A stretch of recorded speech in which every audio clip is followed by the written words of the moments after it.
Nag-viral sa social media ang video ng 1-minute challenge na ibigay ng programang Kapuso Mo, Jessica Soho. Ito po ay sa isang tigahugas po ng pinggan o dishwasher na hanep sa bilis ng pag-iinis ng mga pinagkainan. Ito po ang hamon sa tiga-Butuan na si Ray Salada po yan. Ligpitin ng 100 plato at iba pang pinagkainan sa food court sa loob ng 1 minuto. Paspasan ng kanyang kilos. Oh, may exhibition pa, may exhibition pa.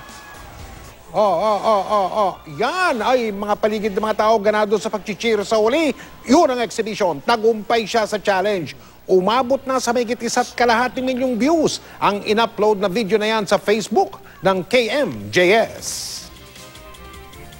Hindi po ako makahinga eh. Nung una po parang walang hangin sa loob ko. Saka ang daming tao po. First time ko pa po. First time mo makita ng ganon, grabe sobrang bilis.